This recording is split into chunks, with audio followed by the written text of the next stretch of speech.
Good afternoon, this is Women Speaking. I am your host today, Nancy Caroline Ayot. Today we shall be looking at the 27th Human Rights Report to Parliament. The Uganda Human Rights Commission, under Article 53, adhered to its mandate and submitted a report to Parliament highlighting the human rights challenges in 2024. And among many of these, if I have to get them correctly, I'll have to follow here. It's the Uganda tax system and traders strike, liberalization of education, overcrowding in Ugandan prisons, the refugee situation, domestic workers, women human rights defenders, and the plight of the boy child. With me here in studio is a very delightful panel, and I will introduce them from my extreme left. They are familiars to the show. We have Winfred Mugamba. She's a human rights defender. Welcome to the show, Winnie. Thank you so much, Nancy. Happy to be here again. Thanks to the audience and Civic Space for creating these safe spaces. Thank you for coming. Then we have Naima, Ssebi. She's one of our panelists today, and she said today she's not coming in with a title. Yes, my name is Naima Ssebi, a feminist lawyer, period. That's it. That's it for purposes of this show. So, since you said lawyer, we're going to get right into it. Interesting. Yes. And I will, of course, begin the conversation with you. So, we are looking at human rights in relation to democracy, but also women's rights. And I would like to ask you, does the 2024 Human Rights Report reflect the situation of democracy and women's rights in Uganda? I think, yes, it does reflect the situation of the democracy at present in this country. Like you have highlighted the issues that were highlighted each chapter. Interestingly, every chapter was trying to highlight human rights issues as, recorded in the report. Yes. And if we look at every chapter, you can see some undertones or things that are outrightly out there concerning women and their rights.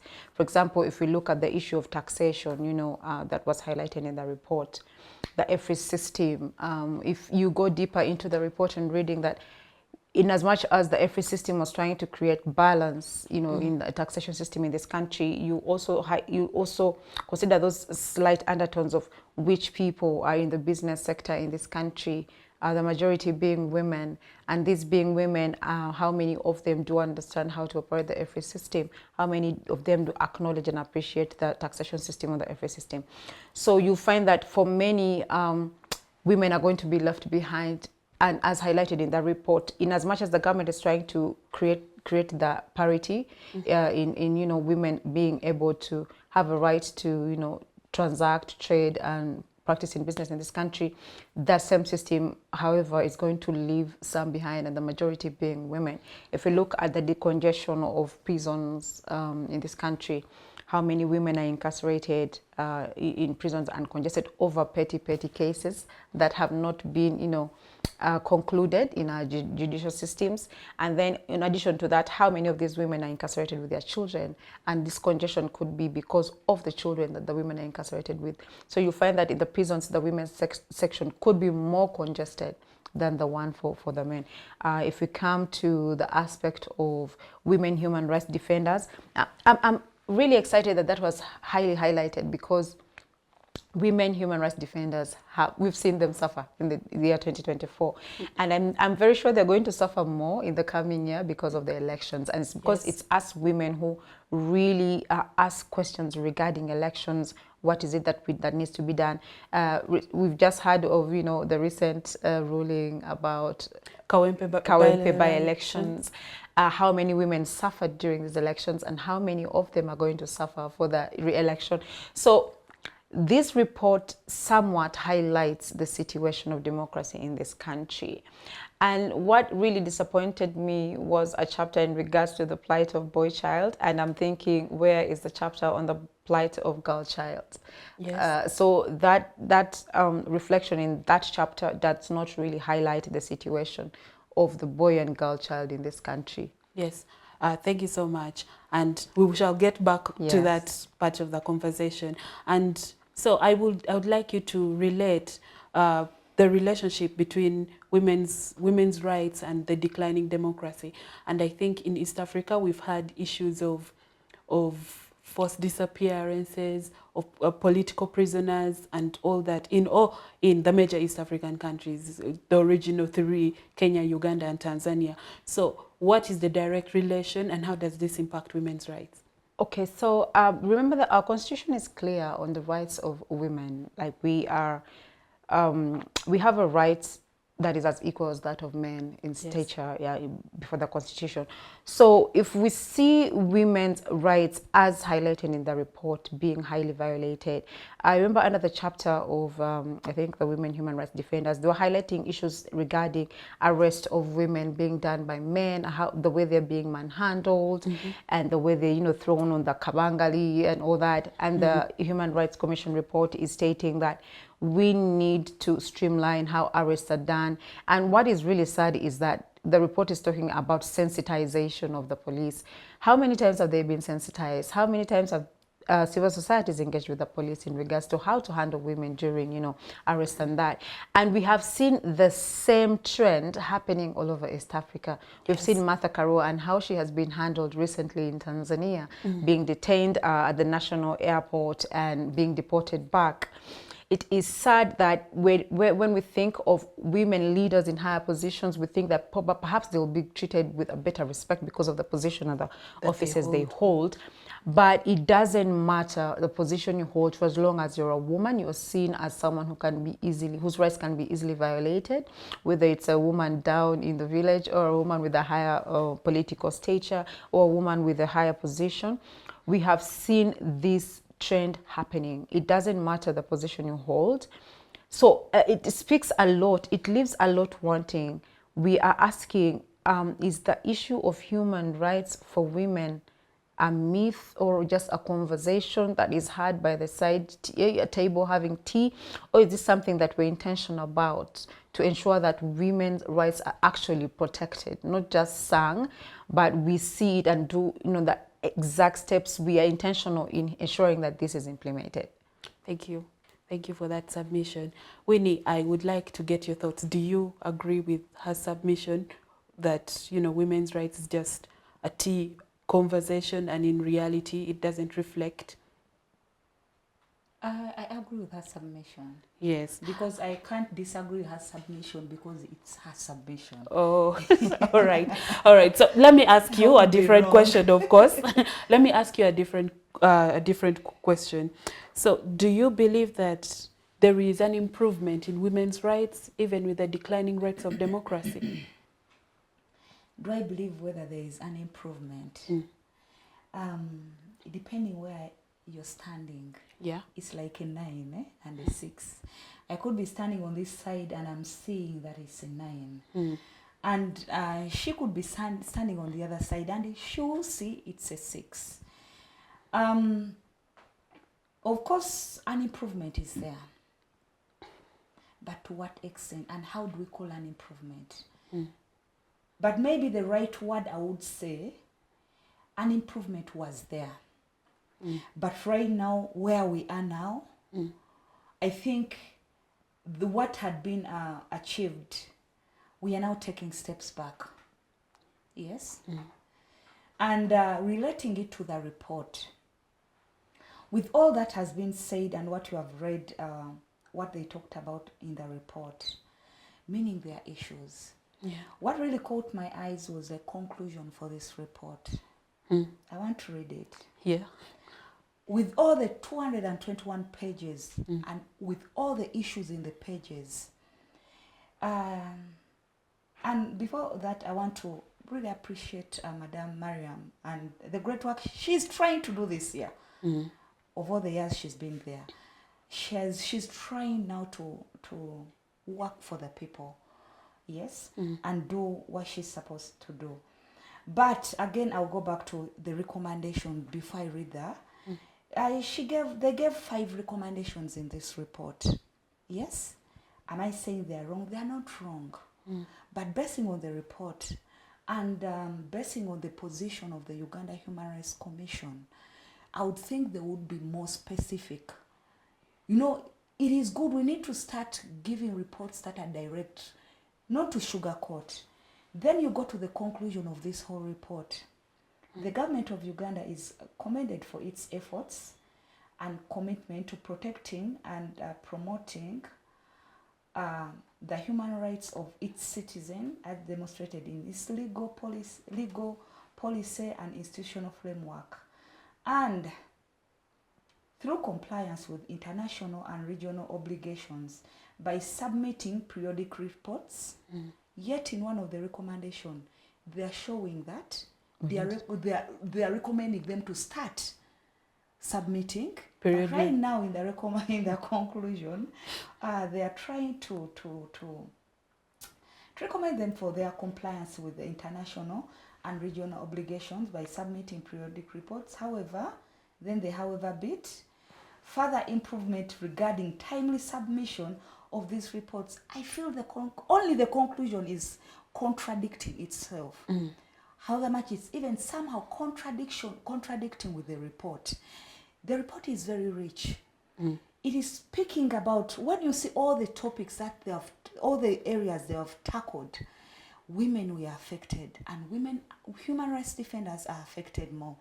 And when we say that there is an improvement, we cannot sit down and settle and start saying that there is an improvement when things are worsening. Yes, there is some work that has been done. We could even call it an improvement, but in reality, it's not an improvement. In reality, it is because we are taking steps back. It means that we cannot now settle and start saying that there is an improvement and celebrate. We celebrate the achievement, and like I said in the beginning, there was. I don't want to say there was, and I'll stick for it on it. There was some improvement, which I would think it was something to blindfold our eyes so that they can hammer us so well. When we don't have a law that protects women human rights defenders who are fighting hard to protect other women, it means that we are in a war zone. We are in an area where at any one time you could be held a captive. When we are saying that there is an improvement, but again when we are seeing laws come in place that at any one time can criminalize you, it means that, can I call it an improvement? No. There is a blindfold. Yes, I hear you. And I think you're trying to say that we take about 3 steps forward and then 5 steps 20 back. steps back. Right now there is not even any forward. We are just speaking. Right now we are moving. Women are trying, women human rights defenders trying to do, but they have. Do you know where we are coming from? Where they used to show us those pictures of colonialists when they have put chains on Africans. Yes. We are in an area where they've put chains on us. So we are not going forward. However much we are trying hard to fight, the government of Uganda, the executive has put for us obstacles. They have put chains on us. So how can we move forward? Yeah, so as a civil society actor, as well as a human rights defender, what impediments keep coming up and which new ones have come up against women's rights? What issues are we still facing and which ones are now coming up newly? First of all, we've been in an era where the civic space is shrinking. Yes. Someone would say that we hate that word. When voices let me say, when women are put in prison because of the work they're doing, it means you're going to silence more women. Yes. Remember, we're already working in an environment where culture and religion has been for years trying hard to suppress women. Yes, and now there are laws that also try so much to suppress women. Again, another thing that is hindering the work we are doing is about government will be funding the work women human rights defenders or civil societies are doing, but how much money is government putting in to support civil societies that are working around human rights? But the most thing they do, if you don't talk about what the government wants to hear, what people in power wants to hear, it means they will either close the organization, it means they'll find ways of silencing you. So we're operating in an environment that is not favorable. Yet we have also to around funding. It's beginning. It's really hard right now to get funding. But again, the political environment we're operating from, it's really a very hard environment. We are trying hard to. It's not competing, but people in position have made it a competition that they are competing. We are working in an environment where people are trying hard to see that they sabotage the work we are doing. Yes, because we are working with bad people in first of all, the most people we are having in positions are not people who are, I can't say they're not fit, but they're working for themselves. Yes. Someone can be fit to be in a position, but the agenda they come with on the table, when it doesn't fit with the agenda of the country or for the people, then we are people in positions that would influence power are working for themselves and not working for the people. And it also makes it hard for civil societies to do the work we are doing. Thank you. Would you say, when you compare the human rights situation with other East African countries, would you say that we are doing better or we are at the same level? Or is Kenya doing better than us? We are all in, is it ICU? So you can't compare people in ICU and then you say, first of all, Uganda, Tanzania. I would say Kenya is better than us. Yeah. Uganda, Tanzania, we are all these countries, we present ourselves as democratic countries, but in reality we are not democratic countries. The reality on the ground is different. Yes, we are a presidential republic. To me, that is what I would call it. Uganda is a presidential republic. It is a country for the president. It is a country for the family. Yes, we are held in one system for many years, so we can't be better than another country which is also doing badly. We are also doing badly. I would say right now all the countries, the East African countries, I think they are conniving. Yes, you know, you when you get in power, sometimes power corrupts. Even the Bible talks about it, how power corrupts, and we have seen it on our leaders. Power has corrupted them. Our president was good, but he can't be good forever. Winfred, I can't be good as I was good at 20. At this age, I can't be good at the way I was doing things at 20. So we have a president who has overstayed in power. Yes, he's good, but not good for this now, the era we are in. So would you say 40 years in, and this is to both of you, 40 years in, is this the expectation from 1986 till to date? Is this the expectation on the status of human rights that we wanted from that time? No. Is this the reflection of Uganda that we wanted after all this time? No, it is not. Absolutely not. It is not. I think we saw Uganda shine. Latest was 2006. I think that was the breaking point for this country. Beyond 2006, I think things have gone to the worst. And if someone who passed in 2006 woke up today, they would think we were back in the 1960s or 70s because of the human rights violation situation that we are in. The fact that they're saying men are supposed to be tough. Honey, that is not a problem of women. It's not a problem of human rights. It's not a problem of it's the problem of your cultures and traditions. If you as a cultural person, a traditional person, say that you as a boy, why are you crying? The problem is you, not the girl child. Not girl empowerment. Not girl empowerment. To me, boys can cry. You're my son, you have a right to show emotions. If a fellow man says you're a man, you do not cry, how is that a woman's problem? You saying that now girls, if it comes to employability and employment opportunities, the girls are being considered more and the boys are being neglected. No. If we look at the percentage of people employed and equality in employment spaces for women and boys, it's still different. For a woman in an interview will be asked if she is married, if she has children, if she's planning to have children. I've faced a situation before where I was not allowed, and I wanted to be on a litigation team, and I was told we don't hire women to litigate. So I went ahead to ask why. You know what I was told? Women have issues, emotions, you do menstruate, and sometimes you have maternity leave. Isn't that discrimination? Outright. So for you to come and say that the boys are being less employed and the girls are being more employed, no, we are not yet even halfway on being on an employable, same employable rate as the boy child.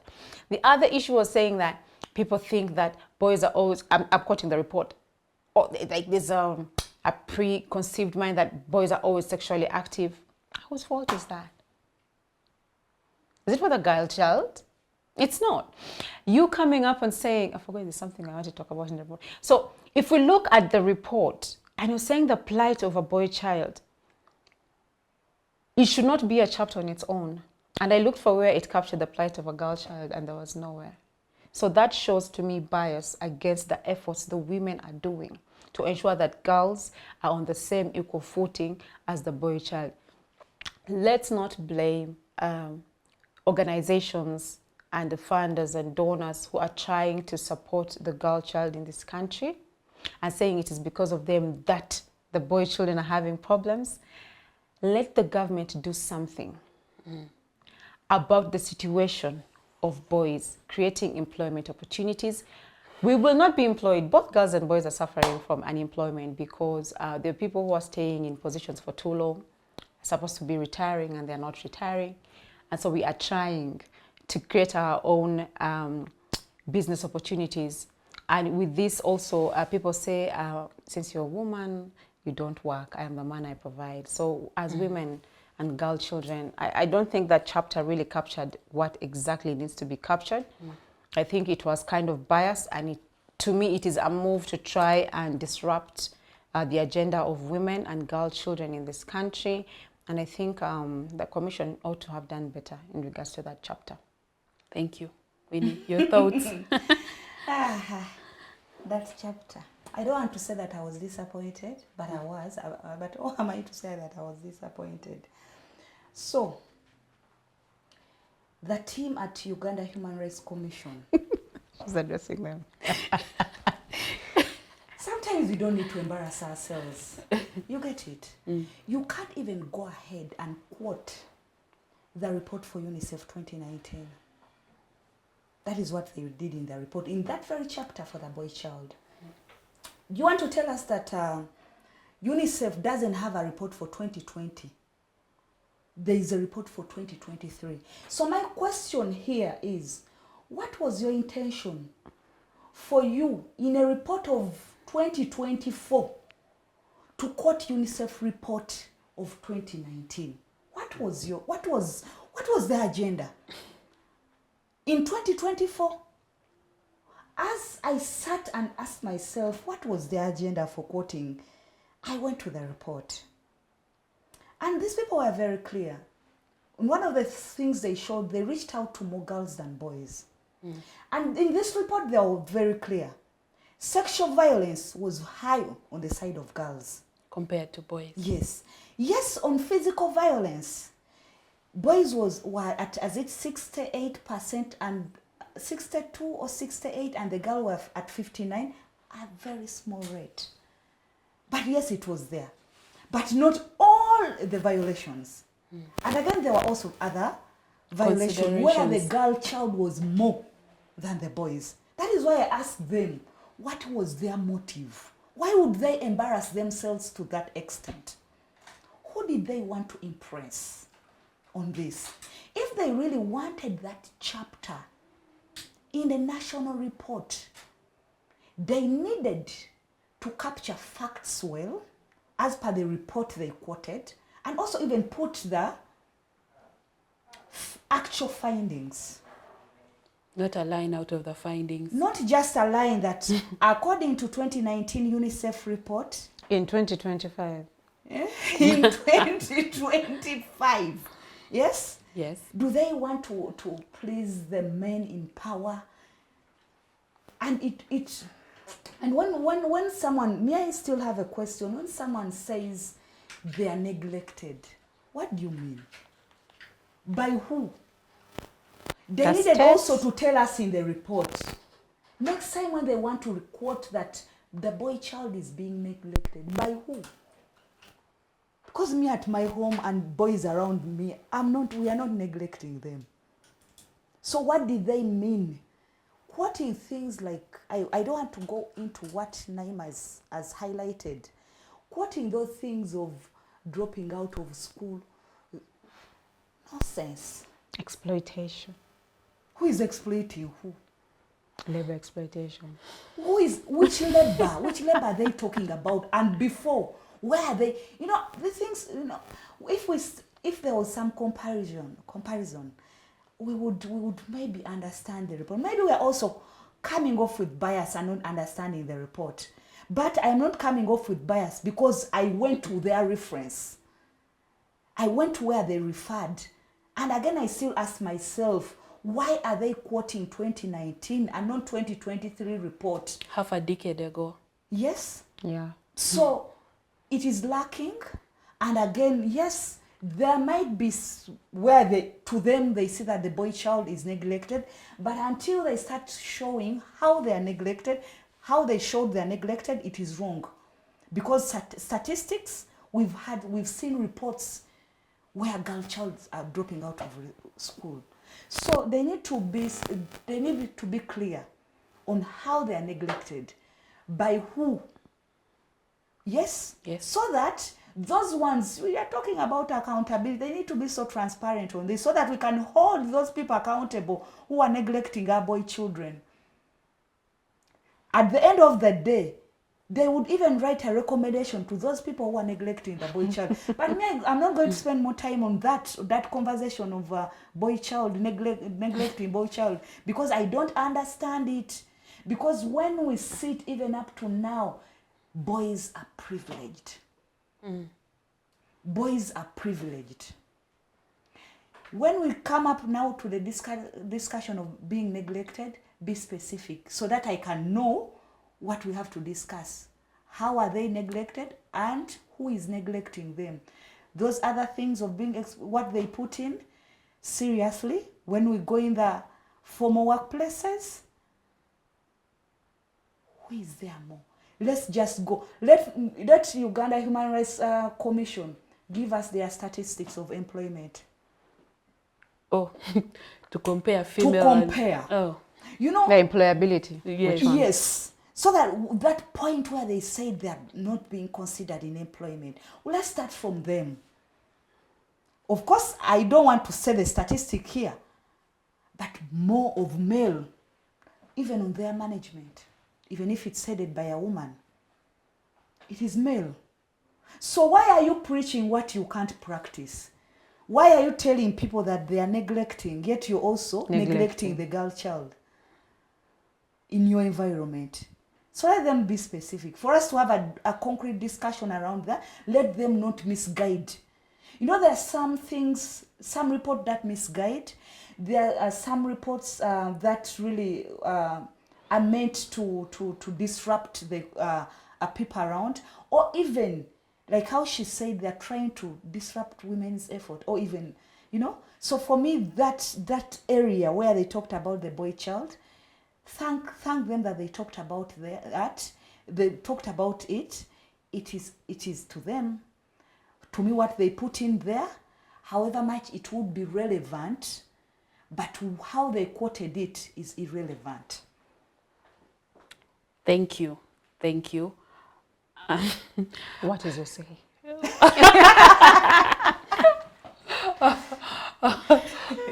Oh dear. It is really sad. If they had done it, they put for the boy child, and then they put for the girl child, and then we are talking about this is a report of the current situation, and then they bring out because yes, boys are facing, there are issues boys are facing, especially around mental issues. And when we are talking about the boys, these reports should focus more on the mental health of men, because the culture has disorganized. Religions have disorganized the our stereotypes, men, our children. They have told them, be strong, don't cry. Who tells you? We are human, we are blood and flesh. If Jesus Christ cried, Who are you not to cry with blood and with this flesh and blood? Who are Did you Prophet not to Muhammad cry? Definitely. Yes, if they cried, who are you not to cry?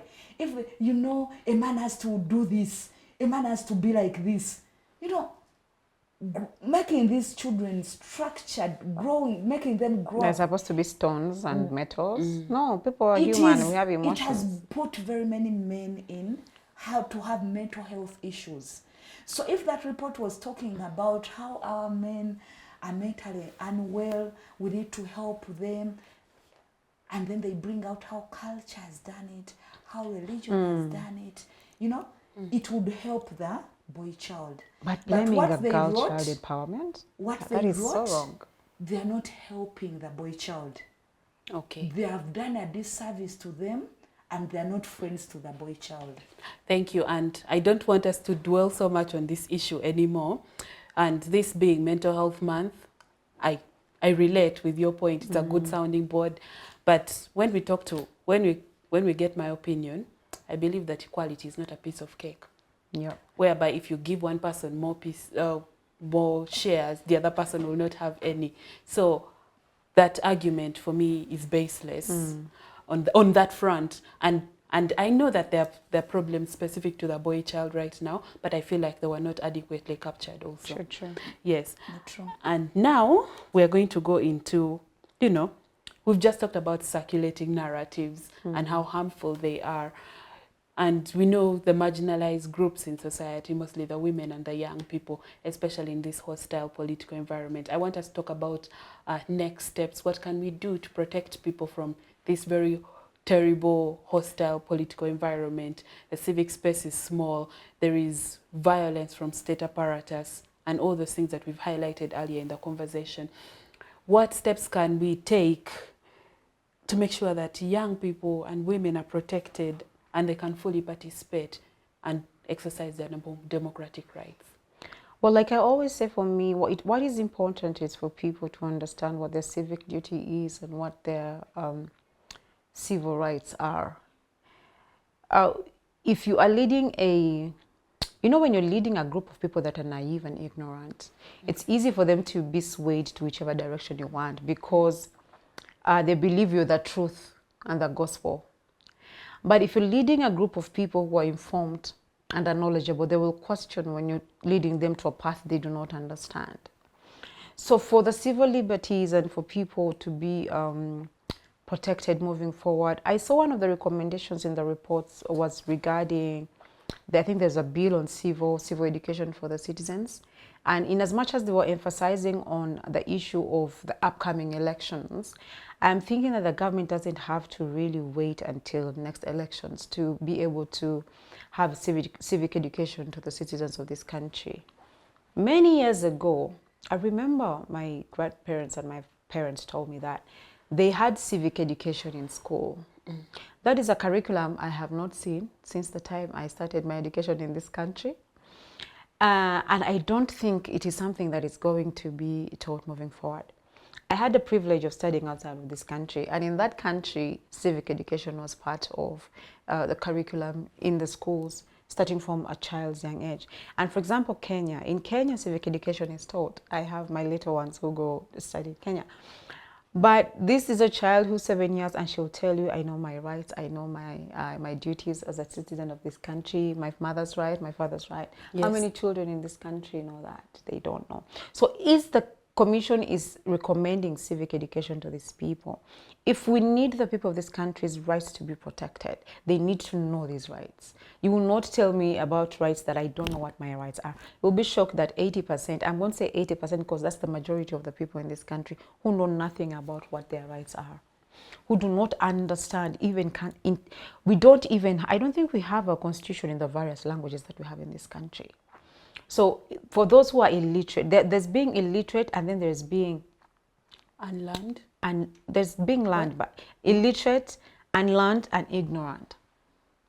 So The people who are educated are not, but they're ignorant about the rights. And the people who are illiterate who cannot really read and write, so they do not understand. And there are the people who are unlearned. Yes, you went to school, but you're not learned. You do not know issues. So how many Ugandans know the Constitution? How many Ugandans can say, this is the article that talks about my rights? How many people know that the chapters in the Constitution?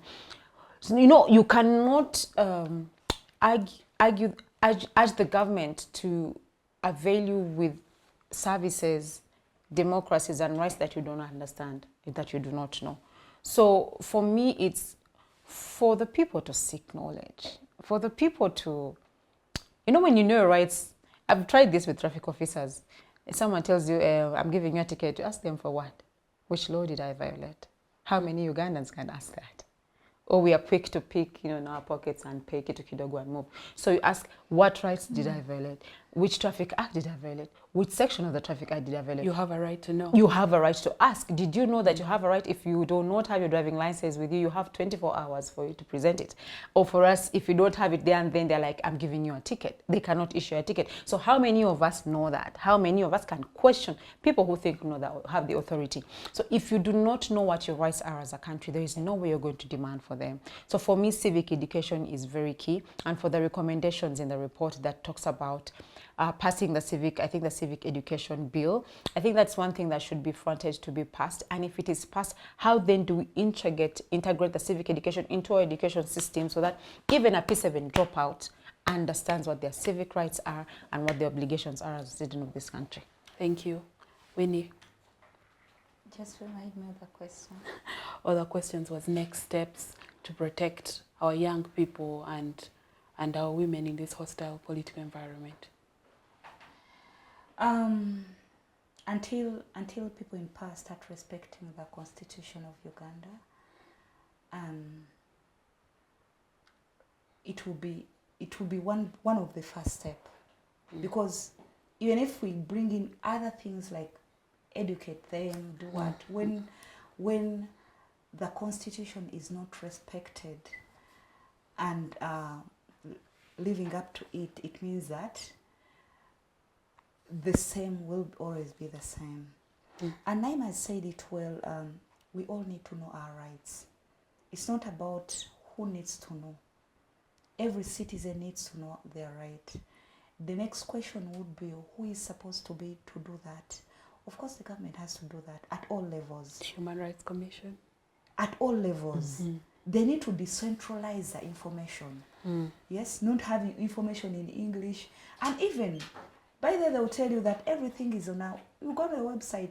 I hear people will say that, many have had that comment of, on the website things are there. You can go on, they give different sources. How many people are in the reach of that? How many can have access to that? How many have smartphones? How many people have smartphones? By the way, we are seeing that because we are in a digital era, we are seeing that there is a lot of vibe on the internet. On the internet, but truth is, many people don't have iPhone, don't have gadgets. Very many people have no access to internet. Even some have, but maybe access is not easy. You get it? Yes. So if we try so much to, if the government or people in authority, if everyone where you are, there is a way we try so much to see that everything is decentralized. Then the other issue is, you see,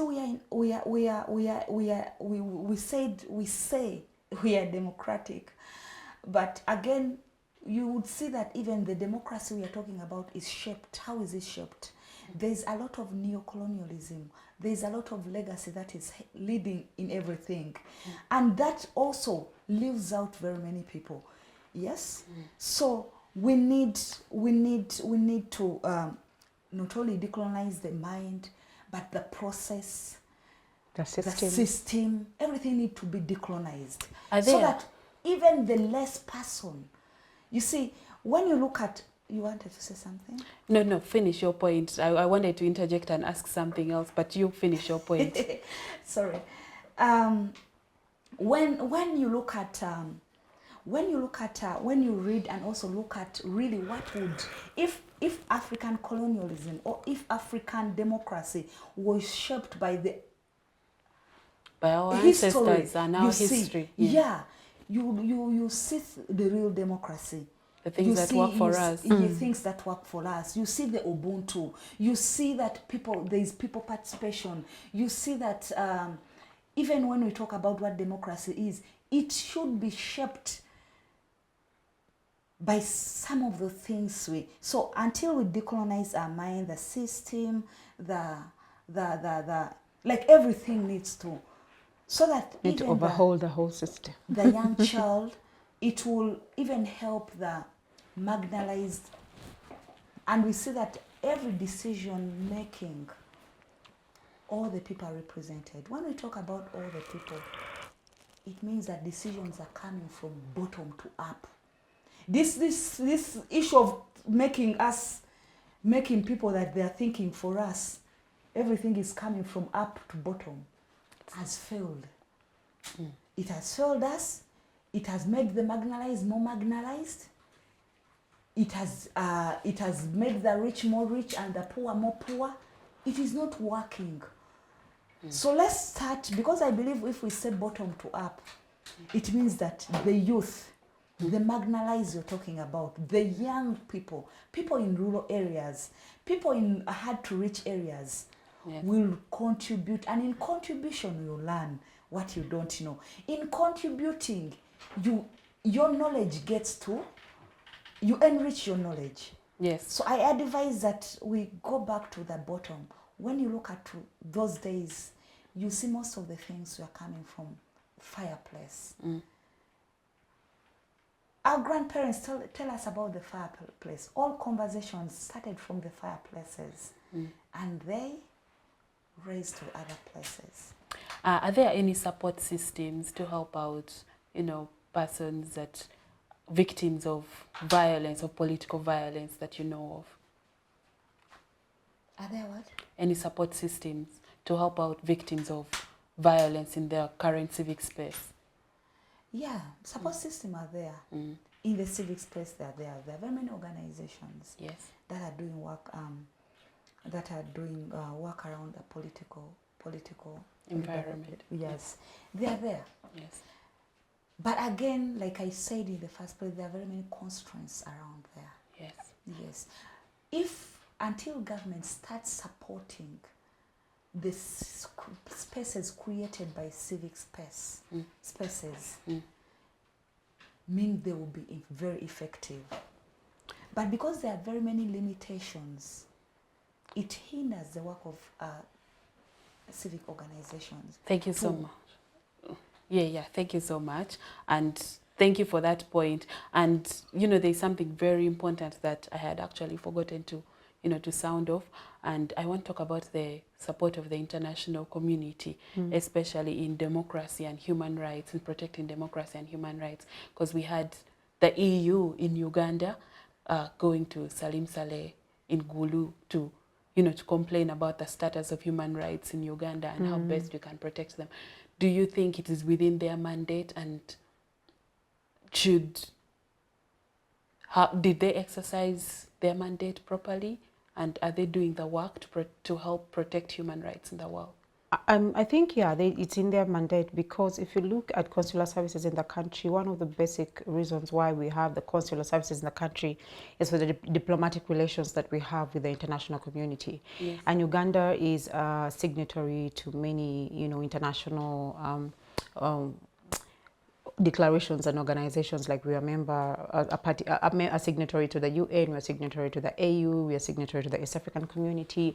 So at them talking and raising concerns about the human rights situation, it's in their rightful mandate, because us being parties to those international treaties and organizations makes us liable and accountable to those communities. And for them to get up and say, hey, as the government, there is something that we see is not right, that is in their right mandate. And we as citizens or officers of the government in this country, we, instead of being arrogant and rude and try to shut them out and tell them you're not fit to be here, that is not in our place. Our place is to, just like any other host would be, have a civil engagement with them, a respectful civil engagement. And sometimes in your home, when there is rot or dirt or cobwebs in the ceiling, you might not see that, and a guest that is in your house would be able to say like, hey, yes, your house is clean, but look at that cobweb in a corner. That does not make them disrespectful, because they're trying to ensure that your house is on a spot on. And if these are people that you've welcomed as friends in your home, for example, in our country, these are people we have a good relationship with, them to go and talk with Major General Salim Saleh and to raise some issues that were of their concern. I have never seen that happen in this country, where diplomats would, get up and go and engage because of some human rights violation issues. All of them together. Usually it is like one-on-one engagement, like they invited to the embassy, they have a discussion out of issues, because they also have interest in this country. And there are some issues, you'll find that the interests of the United States consulate is not the same, the embassy is not the same as that of Germany, is not the same. But for them to collectively agree and go and engage on one issue, that says a lot about the situation and the status in this country. And I think that says a lot. And the fact that we're even here critiquing the Human Rights Report and them standing up and going, and so there's a certain picture it has painted. And I think it's high time that the government takes this serious. And I know we've been saying this for years and all that. I don't know that they'll take it serious, or for them it is just another engagement where they have conversations, laugh about it, take tea, and that's it. But I hope this makes them realize how serious the violations are, and for them to really be intentional on what is going to be done. And also for, someone once told me that if you see a security personnel or officers posting things on X, I beg, take it serious and be cautious. Because sometimes people might post things jokingly, and for them that is a way of, say for a want for it's a way of like giving you head start on what you need to be done. So yeah, for me, I think we need to take it serious, and it is in their rightful mandate to engage. Thank you so much. Our time is fast spent. This has been a very engaging and powerful conversation, and now I would like you in 1 minute or less to make closing remarks. I'll start with Winnie and then coming in. Thank you so much. I think all has been said. I can't say all, but the choice, everyone has a choice to make. Yes. Yes. We either agree to be silent and just watch the impurities, or we take the hard way of accountability. Yes. Yes. It is everyone to make a choice, but collectively we can have a better Uganda. We can have the Uganda that we want. That we wanted, that we want. You get it? So it is everyone's responsibility to make a better choice, knowing that you're not making the choice for you, but you're making the choice for the future, and the future is, you could say that the future is now, but remember you're making the choice for your grandchildren. And hopefully the government will read this report. Even with all that we have said about the report, I believe there are issues that well addressed, and I believe hopefully it is binding, that the government will make sense of it and say, yeah, let's try. And own up to this. Yes, thank you so much. Thank you, Winnie, for coming to the show. You're welcome. Well, I think my parting remarks is basically to let people know of this country. Usually when you say we're human rights lawyers, we're looked at as like, what is it about human rights? And according to this report in the different chapters, every aspect of this country is related to rights of citizens of this country. For example, did you know that taxation would affect your rights as a person? So it is very, very key for us to know that everything that is done as a government, as a body that's supposed to govern the citizens of this country, is related to your right as a human being, or a right as you as a citizen of this country. And it is really important that as citizens of this country, we pay keen attention to what services we need to be delivered, hold the different persons accountable for what they need to do. And perhaps this country will see a better tomorrow. And hopefully next year's report will be very relatable and make sense to us than this. And to the Human Rights Commission, let's refrain from quoting outdated reports in the report. It makes us look very unserious. And do more research so that we understand the situation in this country better and quote the proper situation analysis of this country. Thank you so much. We have come to the end of another Tuesday afternoon. That was the women's perspective on the Uganda Human Rights Commission report and the status of democracy in East Africa. Thank you so much for keeping it Civic Space TV. Like, subscribe, but also tag us on your social medias at Civic Space TV and Center for Constitutional Governance. This is Women Speaking. My name is Nancy Caroline Ayot.